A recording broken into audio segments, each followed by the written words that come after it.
The next speaker now, as we transition to those global themes that I was introducing, we will be focusing on global risk and how to enhance national and organizational resilience. And that is in line with the theme of the Congress.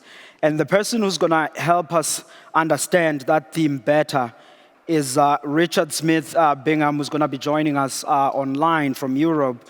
A little bit about Richard. Richard is an executive director of Marsh McLennan. You will be seeing his bio in the app. And he leads their professional services team in an insurance and reinsurance brokers. And his work focuses a lot around the macro level risks. If you think about climate change, cyber resilience, healthy society, innovation in infrastructure.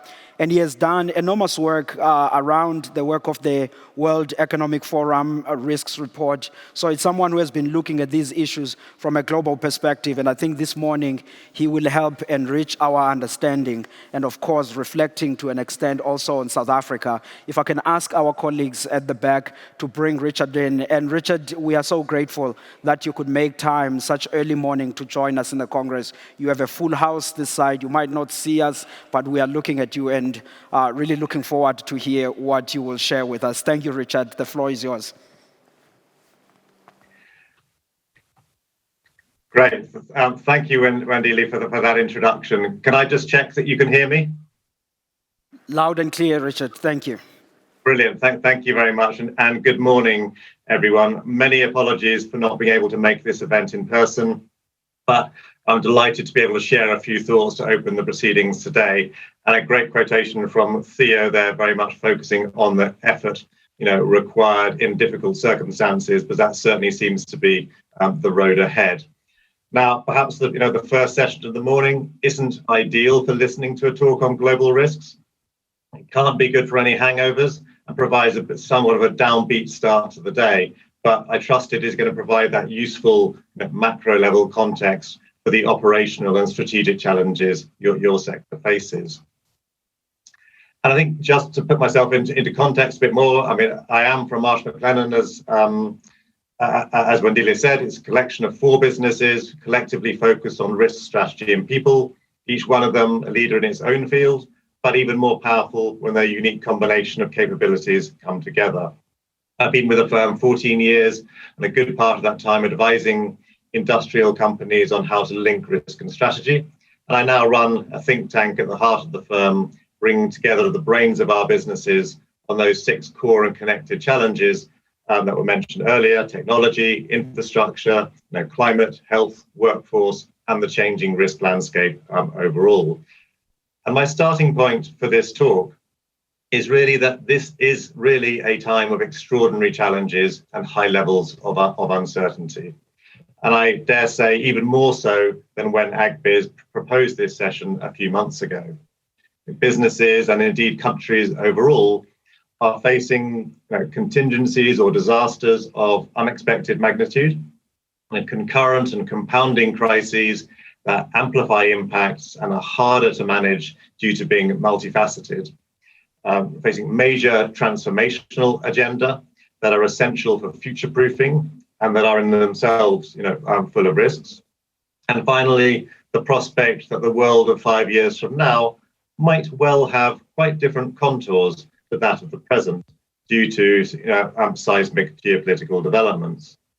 So the task is really not just about spotting new risks that are appearing on the horizon, but recognizing that operational risks may become strategic risks, that known risks that we think we're familiar with at the moment may become unknown risks, and that controllable risks may become uncontrollable, and that risks assumed to be acceptable may become unacceptable, and that the speed of change may take us all by surprise.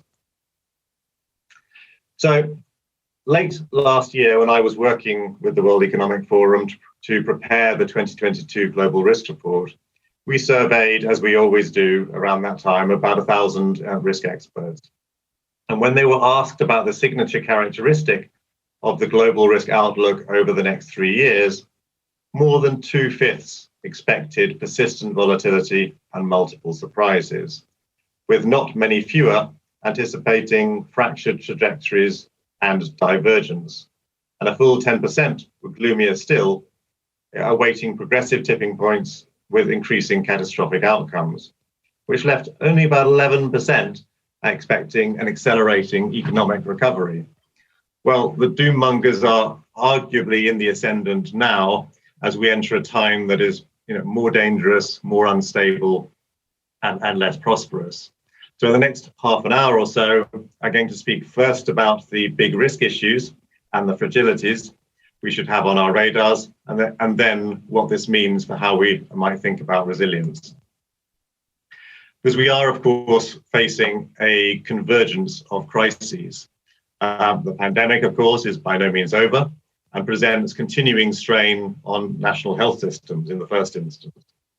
New Omicron variants are evolving, some of them first detected in South Africa, often more infectious and resistant to vaccines and resulting in new waves of cases across the world. National health systems are chronically weakened. Many countries have seen significant workforce losses and high levels of burnout among existing personnel.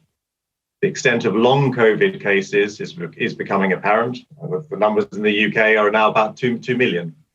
And the legacy of mental health impacts looks to be considerable.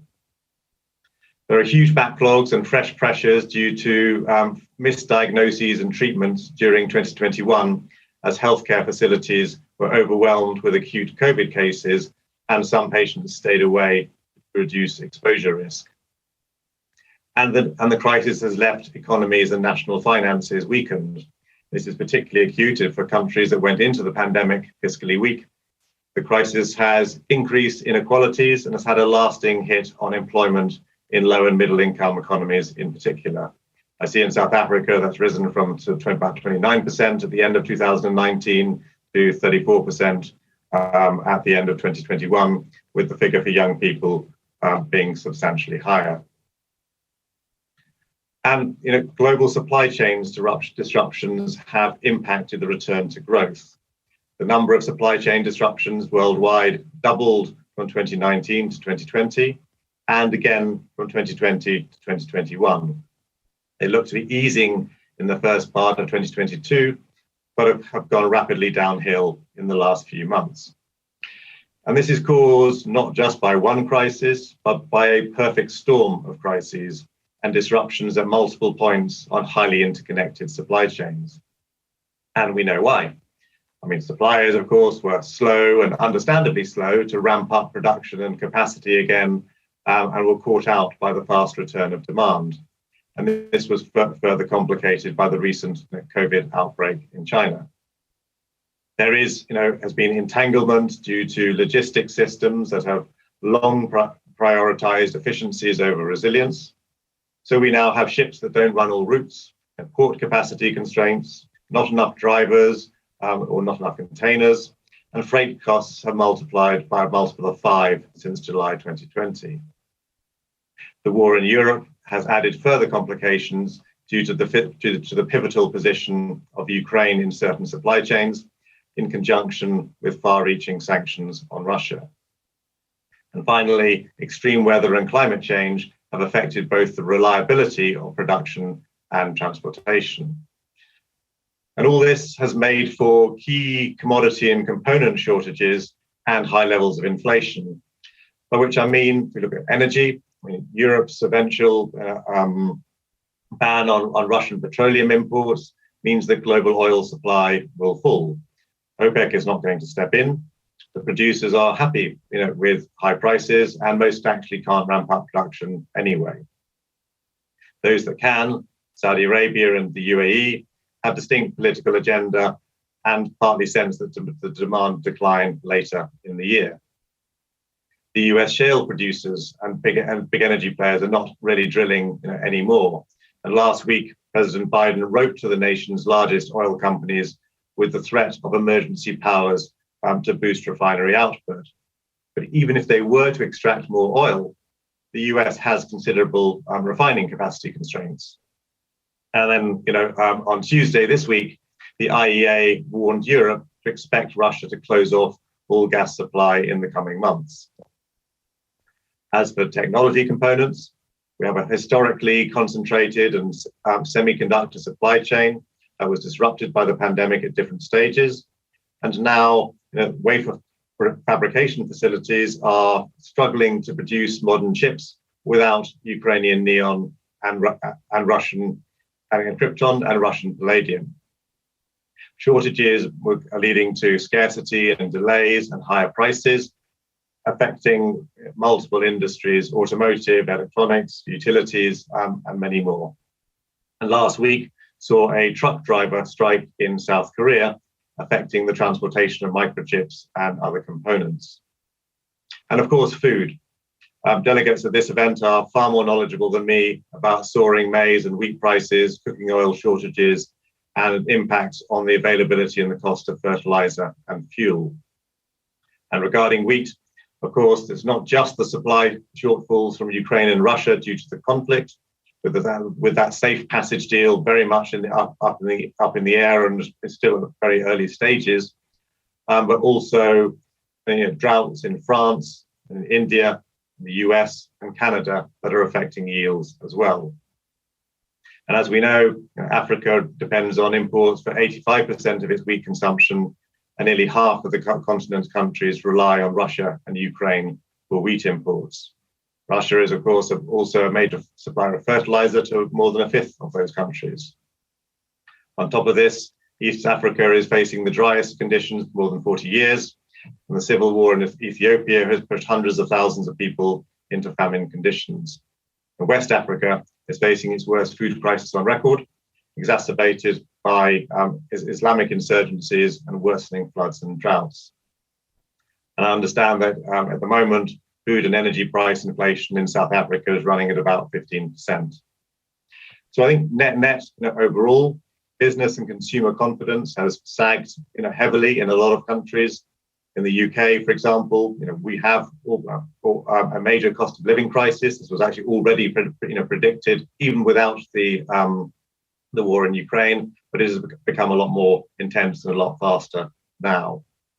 In April, the World Bank lowered its forecast for global growth this year from 4.1% to 3.2%.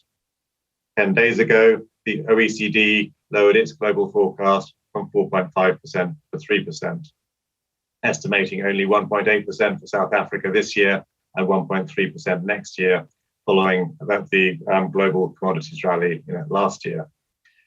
Global equity markets are plunged, and we've seen strong outflows, a capital outflow from emerging markets, and cryptocurrency valuations have taken a major beating in recent months and indeed recent weeks.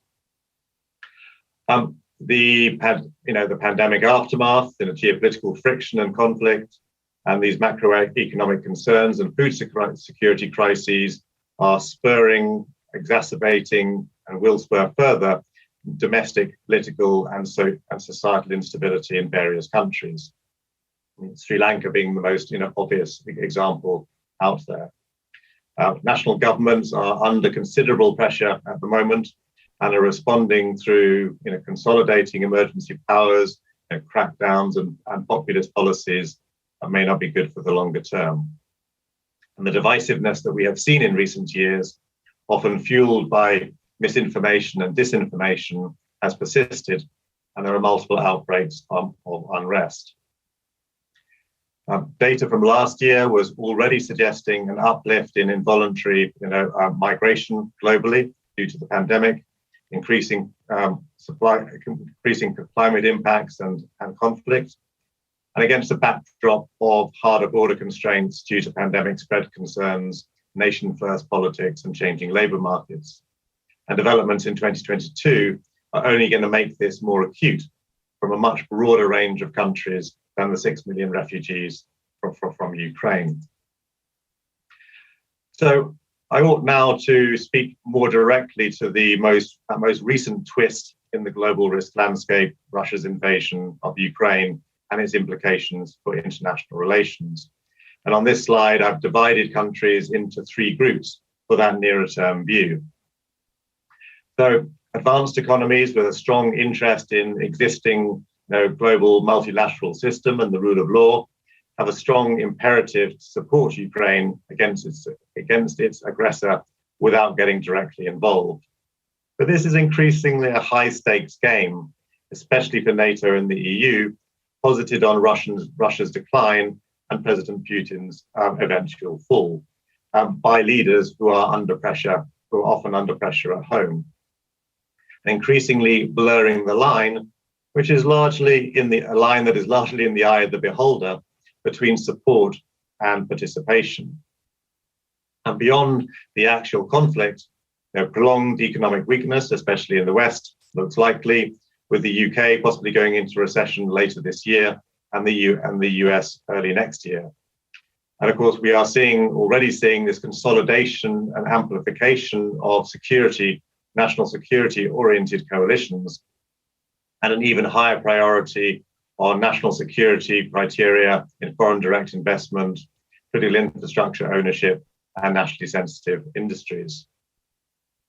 But many large middle-income economies, however, are consciously not aligned on this agenda on Ukraine, even though they are more sharply feeling the economic implications of spiking food and energy prices, as this forms a larger share of household income in such countries. Some are walking a fine line in terms of geopolitical and economic relationships. Others are being more opportunistic. Some leaders are basking in the spotlight of being courted by foreign powers. Some are seeking new economic and security deals.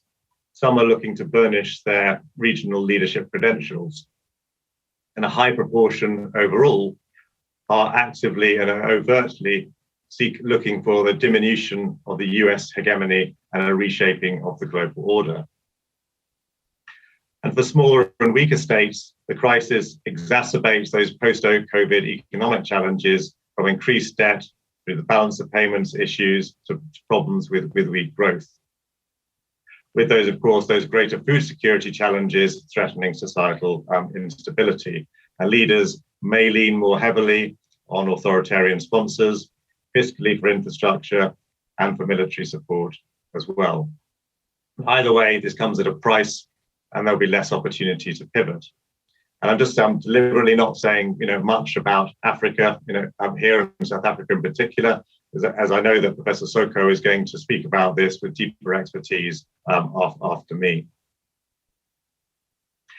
So looking a little bit further out, there may well be lasting implications. Will there be a true axis between Russia and China? After all, the leadership of both countries see themselves in this contest to reshape the global order and have that famous statement that the friendship between the two states has no limits. Both have linked their agendas by drawing a parallel between the expansion of NATO in Europe with Americans' alliance building in Asia.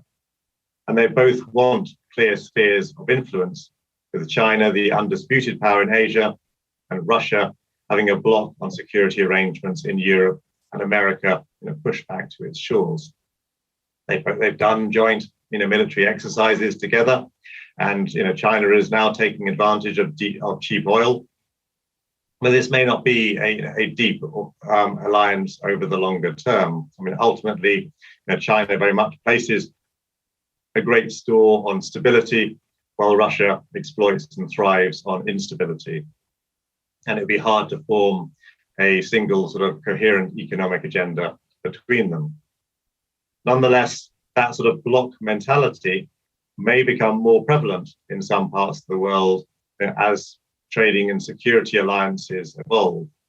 Europe is likely to enter a new Cold War with an expanded NATO, minimal energy ties with Russia, and growing suspicion of China as a trading partner, even though those ties will continue to be very strong. Been a lot of talk of supply chain diversification, nearshoring, and even friendshoring in the new phrase. In other words, ensuring production is on friendly territories, domestic production and trading among allies has become stronger. But let's see whether this crisis is the issue to move the needle on some intractable problems. But how will this play out elsewhere? It's certainly been interesting monitoring recent developments in the Pacific, China being still more assertive on Taiwan and offering security, trade, and disaster risk management deals for smaller island states in the region in exchange for a greater presence. A deal that the leaders of those nations recently rejected for the time being. While the US has fresh momentum with the Quad, the alliance between Japan, Australia, the US, and India, and AUKUS with the US and the UK, strengthened those security alliances and made new regional trade efforts. And Japan, of course, is considering adding nuclear defense capacity over the longer term. I think whatever the specific outcome of the conflict in Ukraine, Russia is likely to emerge from this a weaker power. But looking more broader than that, under the standard forecast of should we say 5% growth, China's economy, as we all know, is expected to overtake that of the US within the next few decades. But what if some of the changes that are happening at the moment, including the greater state control of capital markets, the ever tougher environment for foreign businesses, crackdown of the tech sector, shifting trade patterns and protectionism globally, etc., not to mention climate change, or climate change very much coming on top of that, mean that President Xi's dual economy ambitions don't succeed as much as planned, and growth is closer to 2.5% over the longer term, and incomes don't rise as they might. What will be the consequences of that?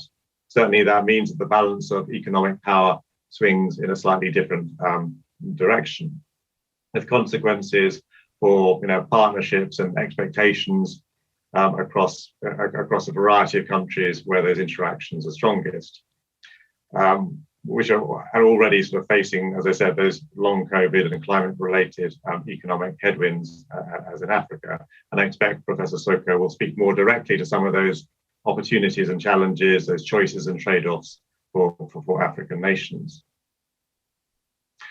At this point, let me quickly switch gears again and highlight the risks associated with a couple of industrial transformation imperatives that need to be proceeding in the background amid all this volatility.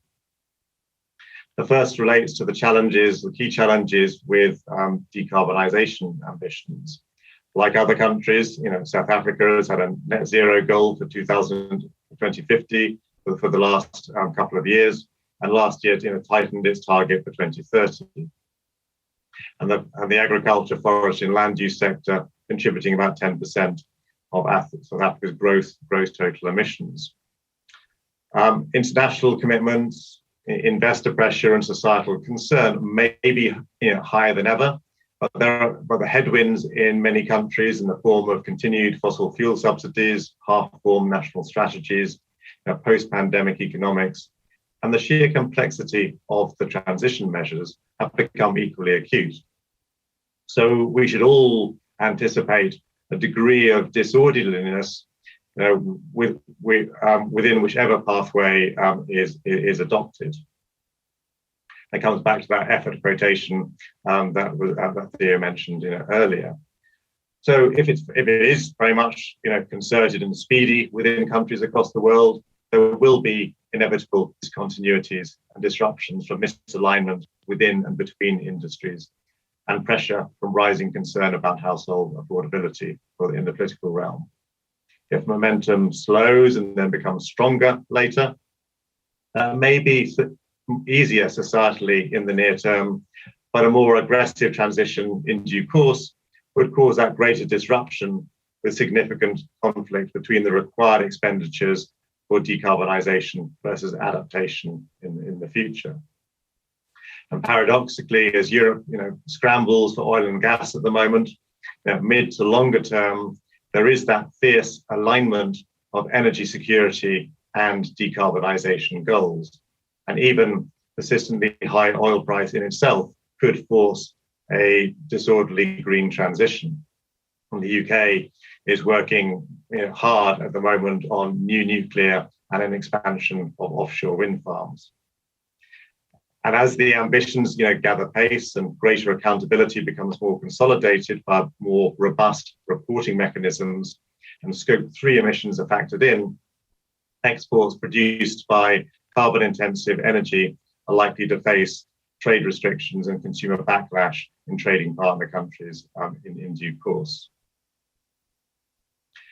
And the second transformation challenge faced by economies relates to the accelerating digital agenda by companies and governments.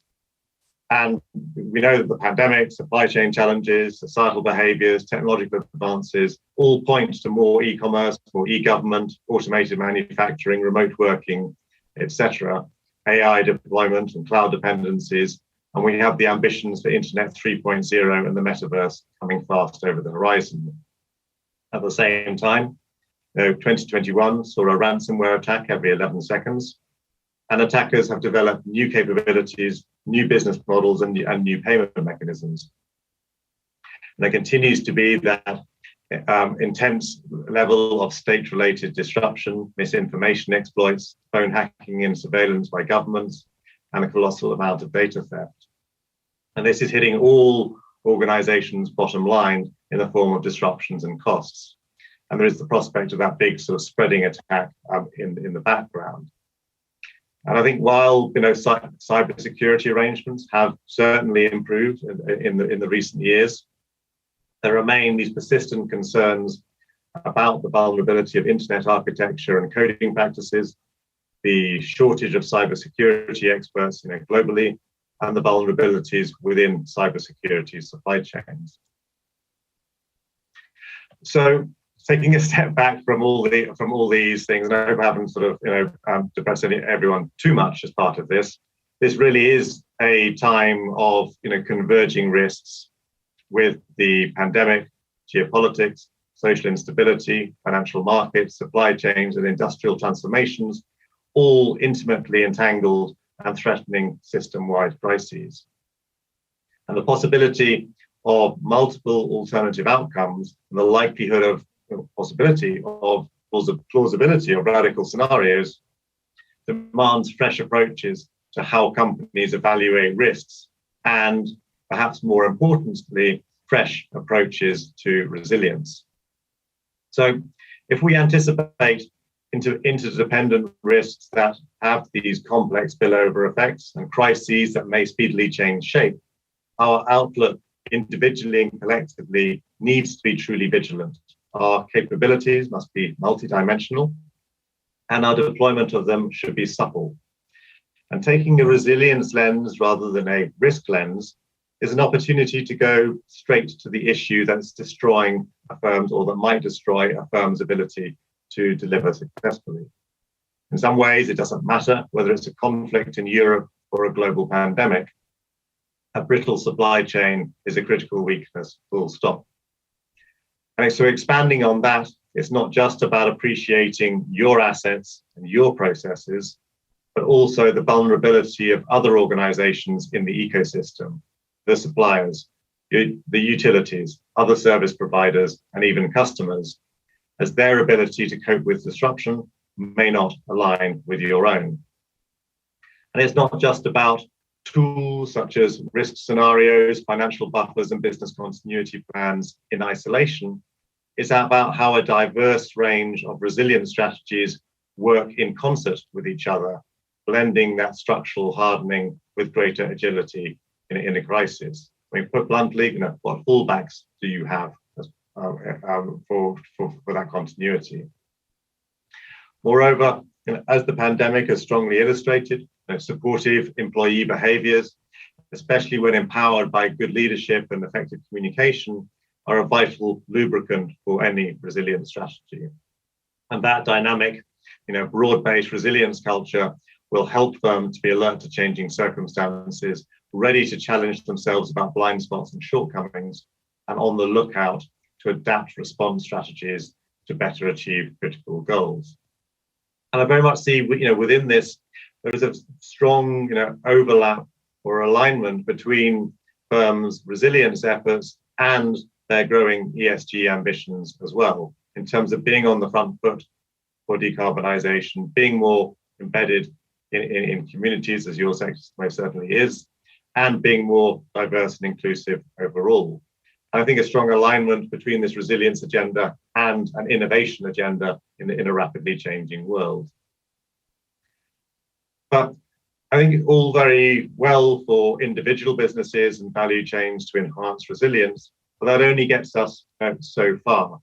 The complexity and scale of some of the challenges confronting us means we need to take a better national level lens and look at how business and government can work together more effectively in pursuit of country level resilience. Now, a lot is spoken, particularly in government circles, around a whole of society approach, but we need to get beyond lip service to this phrase, as galvanizing and truly mobilizing different sectors is a lot more easily aspired to and achieved.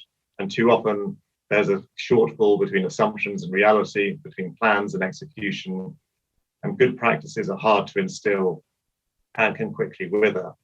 I did some work on this late last year on behalf of the UK's National Preparedness Commission, on which I sit, against the backdrop of the government, UK government consulting on the UK's new national resilience strategy. In fact, I have to say its first national resilience strategy, if you can believe that.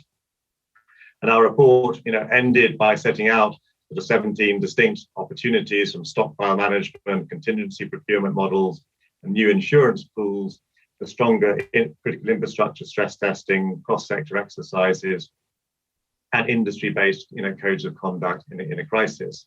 But really, they are underpinned by four key thoughts.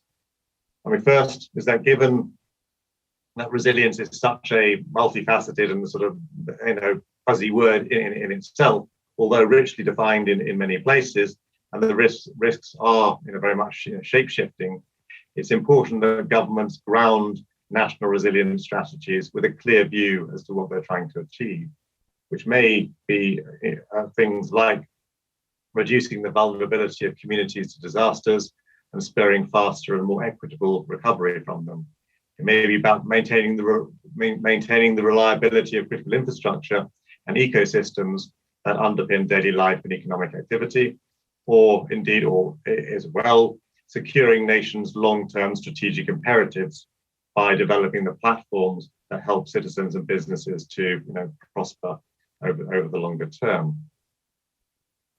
Second, I think there's scope for public and private sectors to refresh their roles and responsibilities, understanding where each might step up, step back, or behave differently. Of course, we don't want market failures that can occur when government leadership is absent, but overreach by the public sector can reinforce moral hazard and squander the opportunity to properly leverage private sector finance, physical assets, workforce capabilities, and innovation. Governments are beginning to think where they might be more directive, how they can use their position as a huge client, where they might need to actively incentivize businesses further, and where they might just better facilitate business collaboration, or even just act as a cheerleader overall. Indeed, they are increasingly recognizing, thinking about a whole number of countries out there, where they need to be more strategic in their policy making, bolder in their framing of solutions, and more ready to invest more heavily in response measures. And over the last few years, they have exercised powers that would have been inconceivable prior to the pandemic. And this sort of means that more governmental interference in market behavior is quite likely in the years to come. And maybe, I throw this out there, this is an opportunity, as much as an opportunity for businesses as a burden, especially if it leads to more collaborative and more sustainable solutions. We also talked about, against that sort of backdrop, about merit in revisiting some of the key levers to generate better traction. And we discussed two in particular. Firstly, we need to find a better way of allocating risks. I think while taxpayers can't be expected to bail out everyone in the crisis, it's also not viable always to sweep risks off the public balance sheet onto the private sector. And examples abound, So where risk and resilience have notionally been outsourced by governments, but the government still ends up by managing the fallout from failure. There are more balanced ways to go about this. And secondly, sort of existing industry regulatory arrangements have often struggled with resilience imperatives. It's hard to take a systemic view when assets, asset owners, industries and systems are changing so rapidly, and hard to future-proof regulation at a time of great change. And in that context, systemically important subsectors and firms are sometimes overlooked. And also, unless long-term resilience is more thoroughly baked into regulatory regimes that primarily focus on protecting the pockets of present-day consumers, critical infrastructure players, for example, will likely fall short in developing and implementing cost-effective investment plans that anticipate both near and longer-term contingencies. And last, it's a matter of culture, really, and these technical solutions need to be underpinned and amplified by a stronger culture of collaboration and better communication. A couple of points here as well. There are many good reasons for constraining flows of data and intelligence of different kinds, but also plenty of areas where greater openness would yield dividends. And involving the private sector at an earlier point in government-led discussions, risk discussions and crisis discussions might help to flush out underappreciated risks and cascading consequences, challenge traditional stovepiping tendencies within government, and prompt greater innovation and broader traction with emerging solutions. So let me sort of come to a close on that by sort of reiterating the points that many countries and many sectors are facing a perfect storm of risk issues at the moment. But it is, and I apologize not having spoken very much explicitly to the agricultural sector challenges, but I hope I provided some context for you to think about resilience opportunities available to you, because collectively this is where we all need to make a huge amount of effort and flexibility and determination in the months and years to come. Thank you. Ain't nobody got time for that. Ain't nobody got time, ain't nobody got time, ain't nobody got time for that. Richard, that was very enriching, and you managed to move through various and complex themes very nicely. So we are so grateful to you and the guys at Marsh McLennan for sharing these insights with us, because all of the key themes in supply chain, international relations are very important for businesses and, of course, for economy like South Africa, a small open economy. Richard, I'm just going to see if there is one or two questions for you on the floor before we let you go. I know you are stretched for time, but as I scan the floor, you made a point that between China and the others, there's a saying that talks about friendship between two states has no limits. As South Africa, we are a member of the BRICS countries. And I wonder, where does that friendship without limits leave us? And of course, our interconnectedness with the world. If you can think about that as I scan the floor, and of course, about how long these disruptions that you have discussed on the supply chains, do you see them lasting? Because the inflationary pressures that it causes, it hits directly to the South African consumer and the business. I'm going to take then hands from the floor, Richard. I hope you're writing those notes. Yes, please. I am indeed, yeah. Thanks for a great presentation, Richard. Thanks, Wandile, for the opportunity. So, Richard, you touched on the dynamics of the UK and US economies and when they are likely to go into a recession. But do you have views on what's going to happen in China, given the zero COVID policy and the possibility of another wave with associated lockdowns? And also things like the property sector in China and how that poses systemic risks to the global economy. Thanks. Thanks so much, Richard. That's a question from Marlene Lowe from ABSA. Let me just scan and see if, thanks Marlene for that. Let me see if there's any question. Yeah. Yes, there's another question for you, Richard. Yeah, thanks. Richard, thanks for the presentation. I think it's covered a lot. You mentioned the risk rising around digitalization and cyber crimes, but there's a positive side to that as well in terms of visibility across these supply chains and value chains. And I would appreciate your comments on that in terms of how that could help. Thanks, Tennis. That's the question, Richard, from Tennis from Value Chain Solution. Let me see if I can get the last question. All right. Richard, we are grateful for that insights. The floor is yours to work through these questions. Thank you. That's three so great questions there, and let me pick up on answer them, or probably answer some of those questions in different ways there. I think to pick up on the question about supply chains and how long the current crisis might last. Again, sort of partly preface all these answers by the fact that a lot of these risks are, as I was saying earlier, totally interconnected, and therefore a risk in one area, such as a COVID-related risk, could actually affect the supply chain risk overall. But I do think that where we are now, we are probably looking at supply chain challenges that do stretch through into next year as well, and not going to be resolved in the short term. I think you also sort of said about the situation of the BRICS overall and South Africa within that.